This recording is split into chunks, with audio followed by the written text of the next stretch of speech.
Hey, welcome back everyone. It's me, Mr. 4K. So in this video, I want to talk about a little bit regarding PS5 Pro. Now that I have spent quite some time testing it, I'm sure you guys have seen those videos, live streams. It's all there. So make sure you go watch those videos and live streams, and you will hear exactly what I think. I've tested a bunch of games from Silent Hill to Spider-Man to Assassin's Creed Shadow, Ghost of Yotei, Gran Turismo 7, Microsoft Flight Simulator 2024. I've tested with PlayStation VR 2 and the 4K version, which is upscaled. Gran Turismo 7 looks amazing. Both of these, Gran Turismo 7 and Microsoft Flight Simulator 2024, looks amazing on both the 4K TV and the PlayStation VR 2. Same goes for Gran Turismo 7. Now, here's the interesting part. Grand Theft Auto 5, which I will get to Grand Theft Auto 5 in a little bit. Assassin's Creed Shadow looks great. Yeah, but these are all PS5 Pro enhanced. Like Assassin's Creed Shadows, PS5 Pro enhanced. Ghost of Yotei, PS5 Pro enhanced. Gran Turismo 7, PS5 Pro enhanced. Marvel Spider-Man 2, PS5 Pro enhanced. Silent Hill 2, PS5 Pro enhanced. Okay, these are all already enhanced PS5 games. Now, the best PS5 Pro enhancements are from a first-party Sony games. So Marvel Spider-Man will look amazing, okay, because you are getting a PlayStation exclusive. So PlayStation exclusives will always look better. That's what I've noticed, because Sony's taking the advantage, obviously, of the PS5 Pro hardware.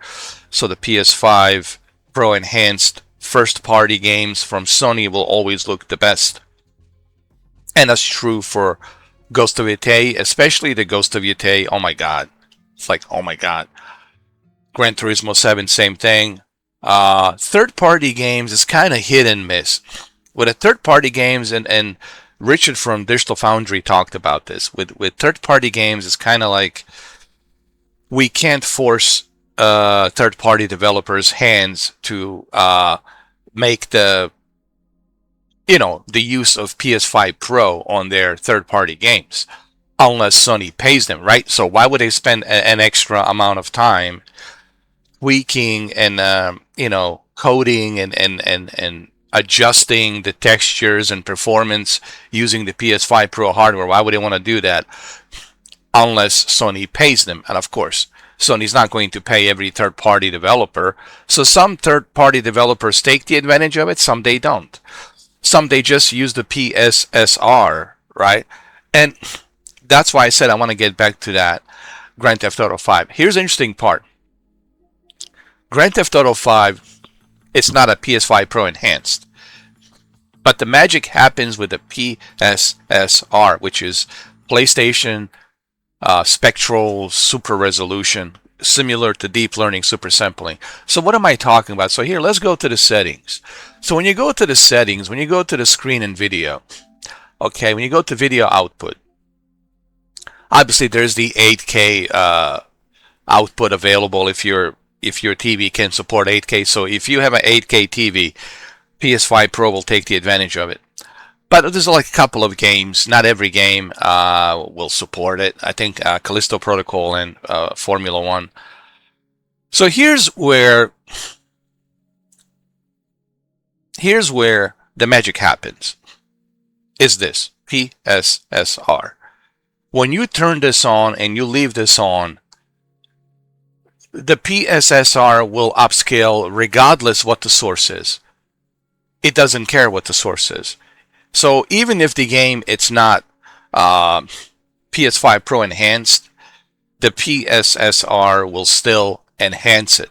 So that's why I was saying with the Grand Theft Auto 5, I was like, well, wait a minute, this is interesting. With the Grand Theft Auto 5, I was getting a really good resolution detail. So how is this possible? Because Rockstar didn't touch it. Rockstar didn't do anything with it. That's because it will enhance the source regardless. This AI upscaling will enhance it regardless. Okay, so it doesn't matter what the source is. It could be a VHS, it could be a DVD source. It doesn't matter. This will enhance it. So this is the beauty about the PSSR. Okay, and even says right here, use an upgraded PSSR, PlayStation Spectral Super Resolution model to improve image quality in some supported games. Turn this off if you experience unexpected behavior during gameplay. But here's the thing. It works. I always keep it on, dude. Every time I keep this on, the games look better. And you just have to trust me, okay? You can't see that on videos. You know what I mean? I know I have been uploading videos. Maybe I should do some on this big giant LG OLED TV. On this giant LG OLED TV behind me, where the Xbox Series X is, I see that difference. Okay, so you need to see it on a big 4K TV. And when you see it on a big 4K TV, then you will understand, oh, so even the games that are not supported, this helps. So always leave this on. That's what I have found out. This is a huge benefit of having this PSSR. So what else besides the PSSR and running these games? Every game looks great. See, that's the beauty about this console. No matter what game you're playing, it will look great. And I think that's the beauty about the PlayStation 5 Pro. No matter what game you're playing now, if you are playing a PS5 Pro supported enhanced game, then you will certainly take the advantage of the advanced ray tracing, right, with a higher resolution, 60 frames per second, depending on developer. Some developers do, some they don't. But the good news is there's a lot of developers out there who have taken the advantage of PS5 Pro. So there's a huge amount of games for you to take the advantage of this, okay? So there's certainly, a benefit there. But even the games that are not supported, they still look great. Even Mind's Eye yesterday, it looked great. Every game I've tested just plays and looks great. And I think that's the part that I have realized about the PS5 Pro. Another thing I realized is my PlayStation VR 2, right? And it's right here. I connected my PlayStation VR 2 just to see, how it is with Microsoft Flight Simulator 2024 and Gran Turismo 7. And to my surprise, it was really good. The one thing I've noticed about Microsoft Flight Simulator 2024 is just how smoother and more fluid everything is. Like when you put on the VR headset, when you're moving around, everything looks more fluid, everything looks more smoother, everything looks better. Even it looks sharper and more vibrant. So again, this is the usage of that PSSR, that it's and having the more horsepower obviously helps as well. So that shows you just like the advantage that you're getting. It's not just with your 4K TV, but also with your PlayStation VR 2. Like I said, Gran Turismo 7 is different. Well, Gran Turismo 7 Polyphony Digital patched an update that take the full advantage of PlayStation VR 2. So if you want to experience the best VR experience, Gran Turismo 7 PlayStation VR 2 with the PS5 Pro, I mean, dude, the only thing that the detail, it's so good. The only thing that's missing is the smell of the car, but everything else just looks super highly detailed and ridiculous. You can go check out those videos that I've done. So there's benefits, with this console. And then if you have 8K television, then of course there it is right here. If you have 8K, hold on. If you have 8K television, then you can turn on 8K. So not only can you take the advantage of 4K, 120 hertz, or 1440p 120 hertz, but you can also take the advantage of 8K 30. Some games will run at 8K 30, like Callisto Protocol and Formula One. So at least you got something to kind of showcase on your 8K TV, which I think it's kind of nice to have that. And I think your games will look good from 4K upscaling being upscaled to 8K regardless. I think your 8K TV will make your games look good. Even if it, the game doesn't support 8K, I think that 4K source resolution will upscale it to 33 million pixels from your TV, so it will look good. I think, on your 8K TV, this will look great as well.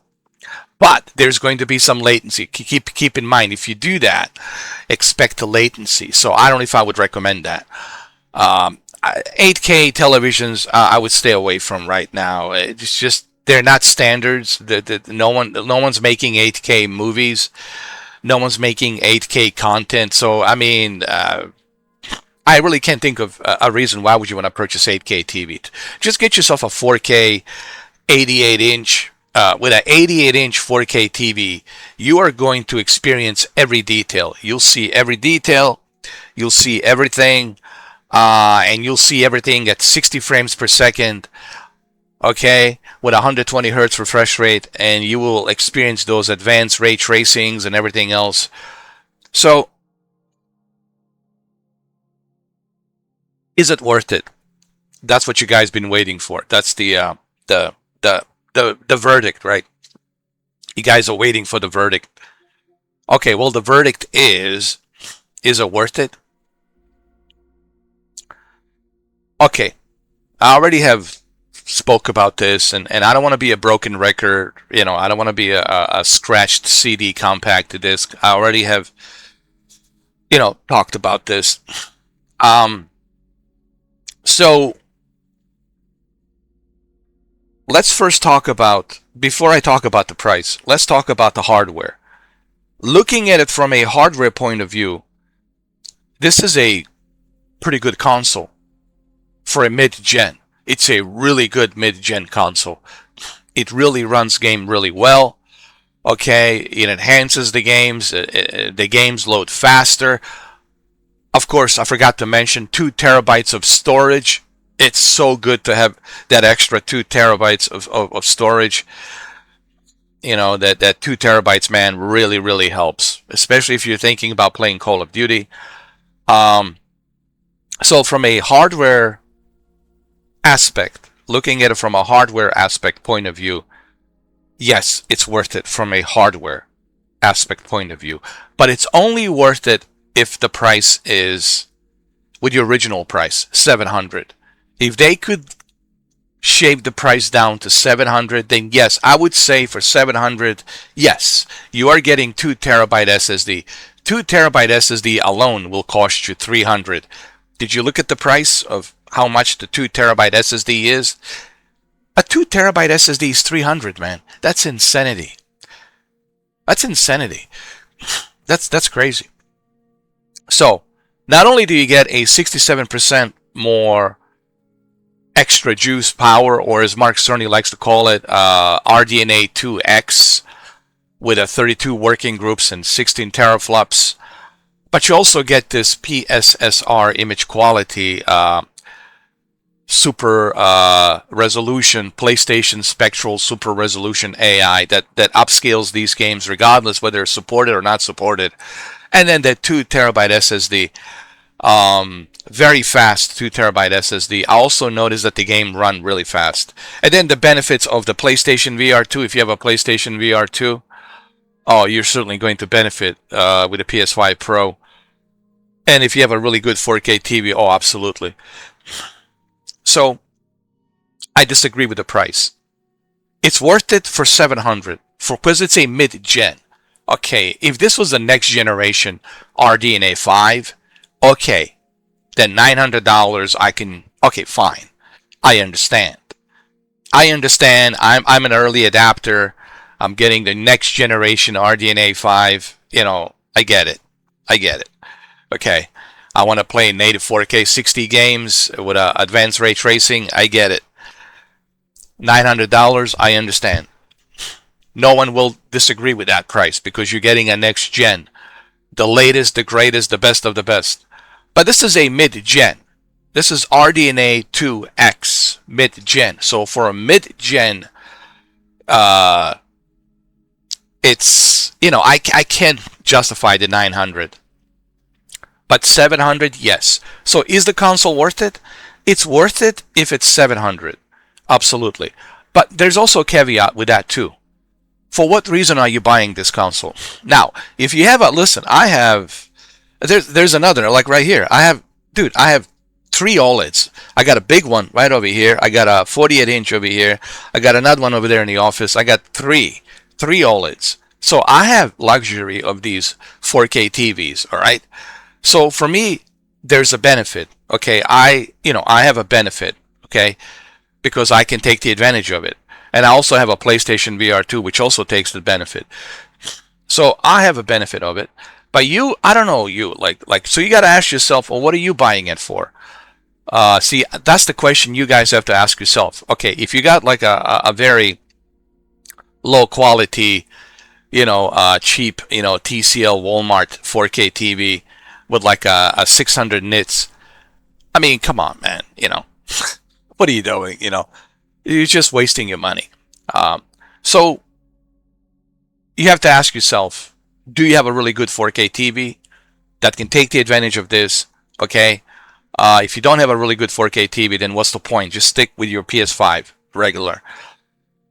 But I cannot answer those questions for you. Those are the questions you have to ask yourself. Like, what reason am I buying it? Am I buying it just to brag about it that I have it so I can join the club like everybody else? Or am I buying it because I'm going to benefit the visuals and the performance because my TV has that ability? Okay, so you have to be honest about for what reason are you upgrading. Remember, if you're going to upgrade, you got to ask yourself, well, why are you upgrading? What's the purpose? What's the reason for the upgrade? And I cannot answer that question for you. That's the question you got to answer for yourself because I don't know what you have. I don't know what your budget is, etc., etc. I don't know what you can afford, can't afford, etc., etc. So the console is great. I like it. It has a lot of juice, has a lot of power for a mid-gen, but do I agree with the price? No. 900? No. 700? Yes. If they can shave the price down to 700 and bundle this console with a Grand Theft Auto 6 this holiday season for 700 with a Grand Theft Auto 6, this console would be selling out, bro. Literally would be like in a shortage, high demand and supply. It would be sold out, bro. If Sony is smart enough, if they can figure out a way to shave the price to 700 and this holiday season sell it bundled with Grand Theft Auto 6, I'm telling you, man, they're going to make like ridiculous amount of money. But again, that's up to Sony, whatever decisions they make. So I'm just telling you my unbiased perspective. And my perspective is what I just said earlier. From a tech hardware perspective, it's worth 700 for a mid-gen console. But from a price point of 900 plus tax, $1,000, absolutely not. Because it's a mid-gen. Dude, this console is already 2 years old, and it's a RDNA 2 upgraded. If you're looking at it right there, that's what that is, this RDNA 2. 32 working groups. Mark Cerny talked about it. So you're paying $1,000 for a 2 years old mid-gen console. I'm sorry, I can't justify that price. 700, yes. 700, absolutely, sure, no problem. That's justified. And a lot of people would buy it if it was 700. They'll say, okay, man, it's a mid-gen, 700. I understand. Just the fact that it has 2 terabyte storage SSD, it's worth it. And all of these games being upscaled and run at 60 frames per second at 1600, 1800, 1900p advanced ray tracing. I mean, come on, man. But the price is the issue. And I think this is always going to be the problem. Now, before I go, because I don't want this video to be too long, the reason why PS4 Pro mid-gen was so successful is because they were only pricing it $100 more. The PS4 Slim was $300 and PS4 Pro was $400. So for an extra $100, people didn't mind. They're like, okay, this is a great upgrade. Why don't I just trade in my PS3 Slim and buy PS4 Pro for like a $280? And a lot of people bought it, you know, because the price was right. That's why the PS4 Pro was so successful. But not only was the price right with the PS4 Pro, but remember, we didn't have 4K capabilities on a PlayStation 4. We were still rocking 1080p. So you were making a huge step up from 1080p to 4K with HDR. So this was a huge benefit, you know, to step up from 1080p to 4K with HDR. So and the price was only $400. So it was successful for that reason. But the reason this is stalling, the reason why this is stuck in a limbo and it's not moving, it's because of the ridiculous price. It's so overpriced ridiculously, and that's why it's struggling. And it's a shame that it's struggling, because if they could keep the price at $700, this would be really selling well. A lot of people would jump in and buy it, and they would like say, hey man, this is a pretty good mid-gen upgrade. It's the most powerful console at the market right now, and for $700 people wouldn't mind, especially now that the Grand Theft Auto 6 is coming out, right? The pre-orders are coming out this Thursday. The game's coming out November 19th. I told you it's a done deal. I told you this like weeks and weeks and weeks ago. I think I made a video 3 weeks ago where I said it's a done deal. So I think I explained everything in clear detail. Honestly, I don't think I have an accent. I think my English is pretty good. I think I have giving you my opinions on this. There you have it. So I made this video so that way you don't have to bother me constantly asking me these questions on a live stream. Oh, what do you think about the console? What do you think? Go watch the video. Anybody who asks me on a live stream, what do you think about the PS5 Pro? I'm just going to tell you, go watch the video. There's the video. That's why I made this video. And everything's explained on this video, because I don't want to repeat myself on a live stream like a gigatrillions of times.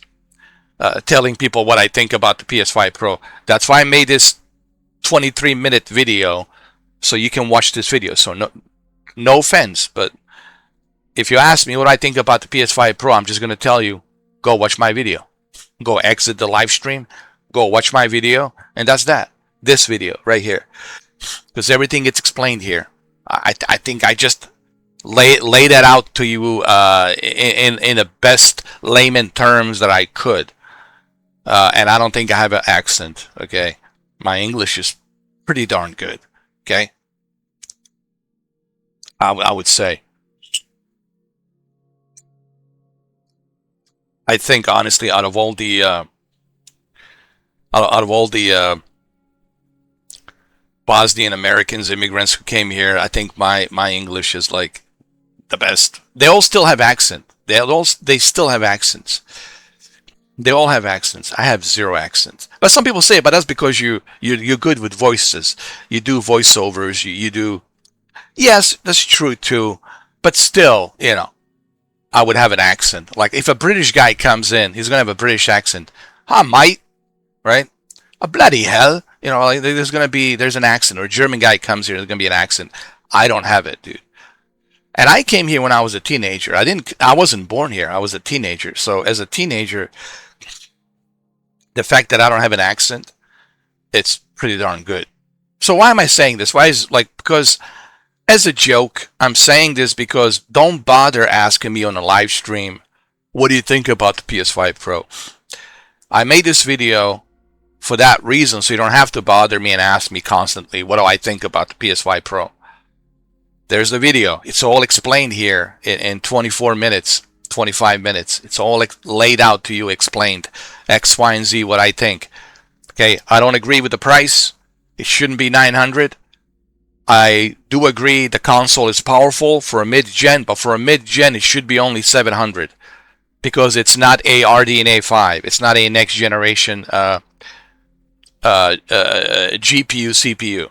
So I don't agree with the price, but the console is great, but I don't agree with the price. It should be only at 700. And that's the original price that Sony put in the first place because they believe it should be only 700. Okay. All right. Well, there you have it. That's the video. I hope everything's explained. Okay. Please, guys, don't ask me millions of times on a live stream.